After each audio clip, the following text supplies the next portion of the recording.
Welcome back to my YouTube channel. So ഇപ്പോൾ സമയം രാവിലെ 8:08 ഞാൻ എണീറ്റ് വന്നേ ഉള്ളൂ. കാരണം ഇന്നലെ എനിക്ക് ഡ്യൂട്ടി ഉണ്ടായിരുന്നു. ഇന്ന് എനിക്ക് ഈവനിങ് ഷിഫ്റ്റാണ്.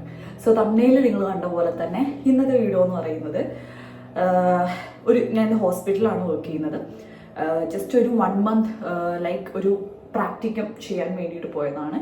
അപ്പോൾ ആദ്യമായിട്ടാണ് ഞാൻ ഹോസ്പിറ്റലിൽ വർക്ക് ചെയ്യുന്നത്. ഞാൻ വർക്ക് ചെയ്യുന്നത് ന്യൂറോളജി ആൻഡ് സ്ട്രോക്കിലാണ്. സോ അവിടെ എങ്ങനെയാണ് സംഭവങ്ങൾ നടക്കുന്നത് എന്നെ കൂടെ പറ്റുന്ന രീതിയിൽ ഞാൻ കാണിച്ചു തരാം.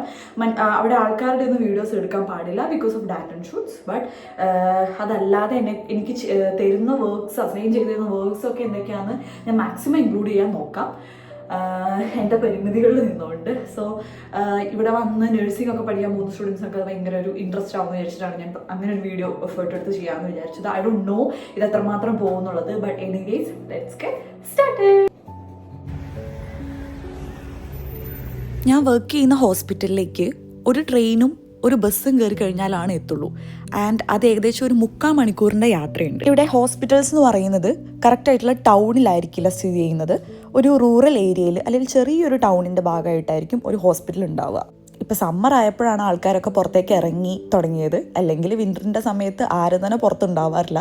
ഒരു സോംബി ലാൻഡ് പോലെ ആയിരിക്കും സത്യം പറഞ്ഞാൽ ഇതിൽ കൂടെ നടക്കുമ്പോൾ. ഈ ഹോസ്പിറ്റലിൻ്റെ മുൻപിലായിട്ട് ഒരു മെഡിക്കൽ കോളേജ് ഉണ്ട്. ഇത് മെഡിക്കൽ കോളേജ് ആണെന്നാണ് ഇവരാരോ പറയുന്നത് ഞാൻ കേട്ടത്. എനിക്ക് ഉറപ്പില്ല. ഇനിവേസ് ആണെങ്കിൽ പോലും നമ്മുടെ സ്റ്റേഷനിൽ പോലും ഇതേപോലത്തെ ഡോക്ടേഴ്സ് ഉണ്ട്, അതായത് മെഡിക്കൽ സ്റ്റുഡൻസ് ഉണ്ട്. പക്ഷേ അവർ മെഡിക്കൽ സ്റ്റുഡൻസ് എന്ന് വിളിക്കാൻ പറ്റുമോ എന്ന് വെച്ച് കഴിഞ്ഞാൽ എല്ലാവരുടെയും തലമറിച്ചതാണ്. അതിൻ്റെ അർത്ഥം എന്താണ്? അത്രയ്ക്ക് ടഫാണ് ഇവിടുത്തെ ജർമ്മൻ മെഡിക്കൽ എക്സാം എന്ന് പറയുന്നത്. ഈ ഹോസ്പിറ്റൽ എന്ന് പറയുന്നത് നമ്മുടെ സ്റ്റേറ്റിൽ തന്നെ one of the best hospitals ആണെന്നാണ് അറിയപ്പെടുന്നത്. ലൈക്ക് അപ്പോൾ എനിക്ക് അവിടെ തന്നെ വർക്ക് ചെയ്യണമെന്നുണ്ടായിരുന്നു. ഞാൻ സെലക്ട് ചെയ്തതാണ് ഈ ഒരു ഹോസ്പിറ്റലിൽ വർക്ക് ചെയ്യുക എന്നുള്ളത്. നമുക്ക് ഇഷ്ടമുള്ള സ്റ്റേഷനും നമുക്ക് ചില സമയത്ത് നമുക്ക് ചൂസ് ചെയ്യാൻ പറ്റും. ചിലത് ഓൾറെഡി നമുക്ക് എഴുതി ഇട്ടിട്ടുണ്ടാവും. ഇത് എൻ്റെ കയ്യിൽ കുറച്ച് പ്രശ്നങ്ങൾ വന്നുകൊണ്ട് എനിക്കത് മാറ്റിയെടുക്കാനുള്ളൊരു അവസരം കിട്ടി. അപ്പോൾ ഞാൻ തന്നെ ഡിസൈഡ് ചെയ്തതാണ് എനിക്കിഷ്ടമുള്ള സ്റ്റേഷൻ എന്ന് പറയുന്നത്. ഞാൻ സെലക്ട് ചെയ്തത് ന്യൂറോളജി ആൻഡ് സ്ട്രോക്കാണ്. എക്സ്റ്റേൺ സ്റ്റുഡൻസ്, അതായത് എന്നെ പോലെയുള്ള പുറത്തുനിന്ന് വരുന്ന സ്റ്റുഡൻസിന് ഡ്രസ്സ് മാറാനും നമ്മുടെ സാധനങ്ങളൊക്കെ വെക്കാനുള്ള സ്പിൻറ്റൊക്കെയുള്ള ഒരു റൂമാണിത്. ഈ പേനാണ്ടോ, ഈ പേനയിൽ നമുക്ക് റെഡ് പൾസ് മെഷർ ചെയ്യാൻ, ബ്ലൂ ടെമ്പറേച്ചറിനും അതേപോലെ ബ്ലാക്ക് നമ്മുടെ BP മെഷർ ചെയ്യാനും, അതായത് എഴുതി ഐൻട്രാഗം ചെയ്യാനായിട്ട് നമ്മൾ ഈ പേനയാണ് ഇവിടെ യൂസ് ചെയ്യുന്നത്. ആദ്യത്തെ ഷിഫ്റ്റുകാർ നമുക്ക് രണ്ടാമത്തെ ഷിഫ്റ്റിലുള്ള ഞങ്ങളെപ്പോലുള്ളവർക്ക് അത് ഹാൻഡ് ഓവർ ചെയ്യണം. അപ്പോൾ ഇതിന് മുന്നുണ്ടായിരുന്ന പേഷ്യൻസിൻ്റെ പ്രശ്നങ്ങളും സംഭവങ്ങളൊക്കെ അവർ യൂബർ ഗാബെ എന്ന് പറഞ്ഞു തരും. പേഷ്യൻറ്റിൻ്റെ ഏജും പിന്നെ അവരുടെ പേരും എഴുതിയിട്ടുള്ള പേപ്പറിൽ നമ്മളത് ഡേറ്റൊക്കെ ഇട്ടിട്ട് നമ്മളത് എഴുതിയെടുക്കണം. എൻ്റെ അടുത്തിരുന്നൊരു കുഞ്ഞു പീക്കിരി പെണ്ണ് ഇരുന്നു ഓനയ്ക്ക് അത്രയും വലിയ പാത്രത്തിൽ സാധനങ്ങൾ ഫുഡ് കഴിക്കുന്നത് കണ്ടപ്പോൾ ഞാനൊരു കമൻറ്റ് അടിച്ചതാണ് ഇപ്പം നിങ്ങൾ കേട്ടത്.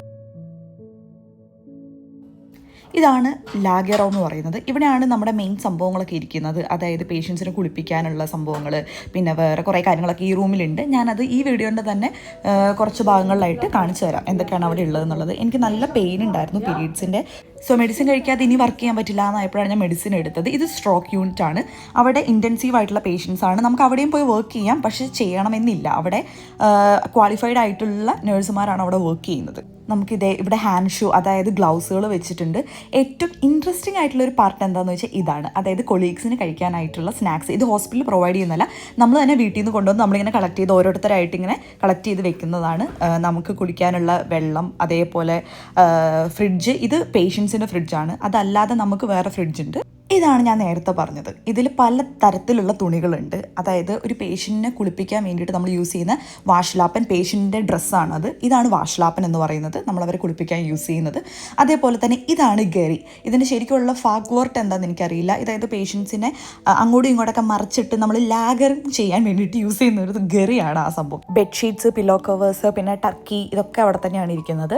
നമുക്ക് സ്റ്റൂളേഴ്സ് ആയിട്ടുള്ള സ്റ്റുഡൻസിന് കിട്ടുന്ന പണിയാണ് ബ്ലഡ് മേളത്തെ നിലയിൽ നിന്ന് താഴത്തെ നിലയിൽ കൊണ്ടുകൊടുക്കുക, താഴേന്ന് മുകളിലേക്ക് മെഡിസിൻ കൊണ്ടുവരും. വൈകുന്നേരത്തെ ഫുഡ് ഇവിടെ ഒരു 6 മണിയാകുമ്പോഴത്തേക്കും നമ്മൾ എല്ലാവർക്കും സെർട്ടൈലം ചെയ്യും. അത് കഴിഞ്ഞാൽ നമുക്ക് ഫുഡ് കഴിക്കാൻ വേണ്ടിയിട്ട് ബ്രേക്ക് എടുക്കാം. താഴെ കഫറ്റേരിയ 2 മണി വരെ ഉള്ളൂ. സോ നമ്മൾ സ്റ്റേഷനിൽ തന്നെ ഇരുന്നിട്ട് വേണം ഫുഡ് കഴിക്കാൻ. ഞാൻ കഴിക്കുന്നുണ്ട്, പേടിക്കണം കേട്ടോ. എനിക്ക് നല്ല വിശപ്പുണ്ടായിരുന്നു.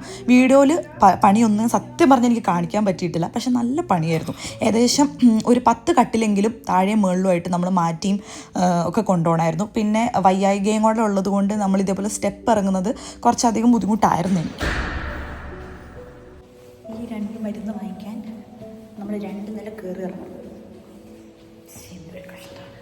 പേഷ്യൻസിൻ്റെ പൾസും ബി പി ഒക്കെ ചെക്ക് ചെയ്ത് കഴിഞ്ഞാൽ ഈ മെഷീൻസ് നമ്മൾ വീണ്ടും ചാർജിനിടണം. അത് കഴിഞ്ഞിട്ട് ആ മെഷീൻ ക്ലീൻ ആക്കിയിട്ടാണ് നമുക്ക് അടുത്ത ഡ്യൂട്ടിക്ക് ഇത് ഹാൻഡ് ഓവർ ചെയ്യാൻ പാടുള്ളൂ. ഇല്ലെങ്കിൽ അടുത്ത യൂബർ ക്യാബിൽ അവർ നമ്മളെ കുറ്റം പറയും. അപ്പോൾ ഇത്രയൊക്കെ ചെയ്തപ്പോൾ തന്നെ സമയം ഒരു 7:30 ആയിട്ടുണ്ടായിരുന്നു.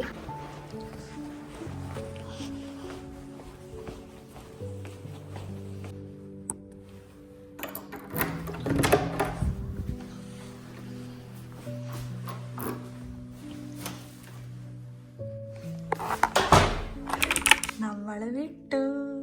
എനിക്ക് ഭയങ്കര സന്തോഷമായി. കാരണം 10 മണിക്കാണ് എൻ്റെ ഡ്യൂട്ടി കഴിയുന്നത്.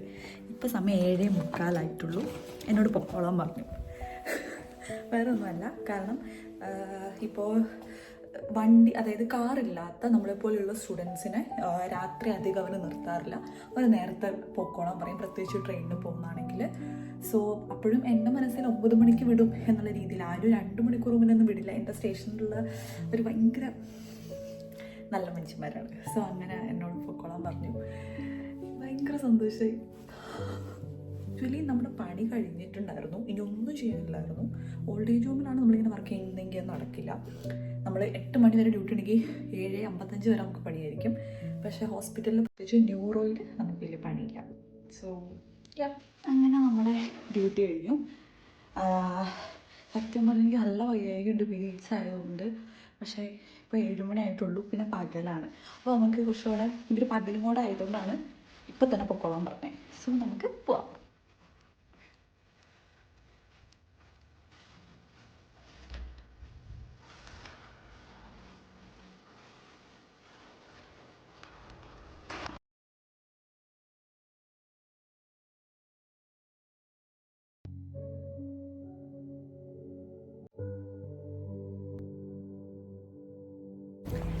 സോ അങ്ങനെ നമ്മൾ വിട്ടു. ഞാൻ പകൽ വന്നു. പകൽ തന്നെ എനിക്ക് ഭയങ്കര സർപ്രൈസിങ് ആയിപ്പോയി. കാരണം ഹോണസ്റ്റ്ലി പറഞ്ഞാൽ എല്ലായിടത്തും ഒന്നും അങ്ങനെ വിടില്ല. ചില സ്റ്റേഷനിലുള്ളവരൊക്കെ എന്താ കറക്റ്റ് 9:30 വരെ ഉണ്ടെങ്കിൽ 9:30 കഴിഞ്ഞിട്ട് പോയാൽ മതി എന്നുള്ള രീതിയിലാണ്.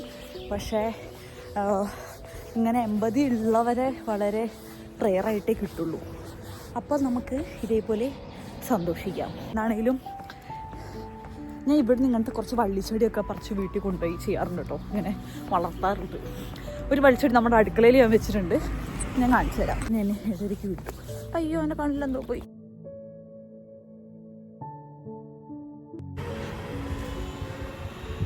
കൺമുന്നിൽ ട്രെയിൻ പോണ കാഴ്ച വേണം ഇത്.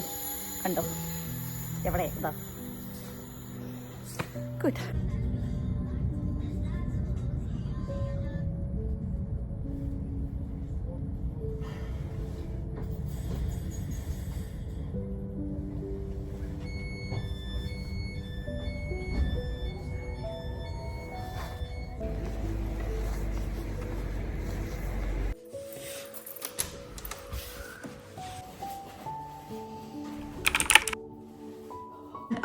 നമ്മൾ ഹോസ്പിറ്റലിൻ്റെ ഓപ്പോസിറ്റ് നിന്ന് ഞാൻ വള്ളിച്ചെടി പറക്കും പറഞ്ഞേ, വെറുതെ ഒരു വള്ളിച്ചെടി തൂക്കിയിട്ടതാണ്. കണ്ട ആകാശം കാണാൻ നല്ല ഭംഗിയുണ്ട്.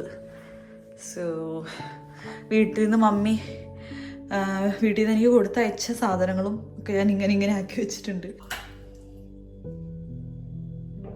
സോ ഇന്ന് എനിക്കൊന്നും ഉണ്ടാക്കാൻ വയ്യ. സോ ഞാൻ പാക്കറ്റ് ഫുഡ്സ് ഉള്ളത് ഞാൻ ഫ്രൈ ചെയ്യാമെന്ന് വിചാരിച്ചു. സോ അതായിരുന്നു എൻ്റെ ശരിക്കും 8.5 മണിക്കൂർ ഷിഫ്റ്റ് ആവേണ്ടിയിരുന്ന, എന്നാൽ ഞാൻ 6 മണിക്കൂറിൽ തന്നെ പണി തീർത്ത് പോകുന്ന എൻ്റെ ഒരു duty, like work day in hospital. ഒത്തിരി സാധനങ്ങൾ. ഇപ്പോൾ നമ്മൾ ഫസ്റ്റ് ഇയർ ആയതുകൊണ്ട് ഫസ്റ്റ് ഇയറിൽ ഞാൻ ചെയ്യേണ്ട കാര്യങ്ങൾ മാത്രമേ ഞാൻ നിങ്ങളെ കാണിച്ചിട്ടുള്ളൂ. സെക്കൻഡ് ഇയറും തേർഡ് ഇയറും വരുന്ന വീഡിയോസിലൊക്കെ കൂടുതൽ ഡീപ്പായിട്ട് നമ്മൾ പഠിക്കുമ്പോൾ പറ്റുന്ന അത്രയും വീഡിയോസ് ഞാൻ എടുക്കാൻ ശ്രമിക്കാം. So that was this video. ഈ വീഡിയോ ഇഷ്ടപ്പെട്ടോ എന്ന് എനിക്ക് ഈ വീഡിയോ നിങ്ങൾക്ക് ഇഷ്ടപ്പെട്ടോ എന്ന് എനിക്കറിയത്തില്ല. എന്താണെങ്കിലും മാക്സിമം എന്നെ കൊണ്ട് പറ്റുന്ന രീതിയിൽ വയ്യാഞ്ഞിട്ടും ഞാൻ വീഡിയോ എടുത്തിട്ടുണ്ട്. So that was it. നാളെ ലീവാണ്. അപ്പം നമുക്കൊന്ന് റെസ്റ്റ് എടുക്കാം. ഒരു മീ ടൈം കിട്ടും. പിന്നെ മറ്റന്നാൾ വീണ്ടും രാവിലത്തെ ഡ്യൂട്ടിക്ക് നമ്മൾ പോകണം. രാവിലത്തെ ഡ്യൂട്ടി മീൻസ് ലൈക്ക് നമ്മൾ 6 മണി തൊട്ട് 1:15 വരെ. And yeah that's it. അപ്പോൾ മറ്റൊരു വീഡിയോയിൽ ഞാൻ എന്തൊക്കെ വീഡിയോസ് ചെയ്യണമെന്ന് നിങ്ങൾക്ക് സജസ്റ്റ് ചെയ്യാം. എനിക്ക് ലൈക്ക് പോസ്റ്റുകളിൽ വന്നിട്ടുണ്ട്. നിങ്ങൾക്ക് കമ്മ്യൂണിറ്റി പോസ്റ്റിൽ നിങ്ങൾക്ക് കമൻറ്റ് ചെയ്യാം, അല്ലെങ്കിൽ നിങ്ങൾക്ക് സാധാ വീഡിയോസിലും ഈ വീഡിയോയിലൊക്കെ കമൻറ്റ് ചെയ്യാവുന്നതാണ്. ഞാൻ മാക്സിമം ചെയ്യാൻ ശ്രമിക്കാം. So that was it. മറ്റൊരു വീഡിയോയിൽ കാണുന്നവരേക്കും വണക്കം.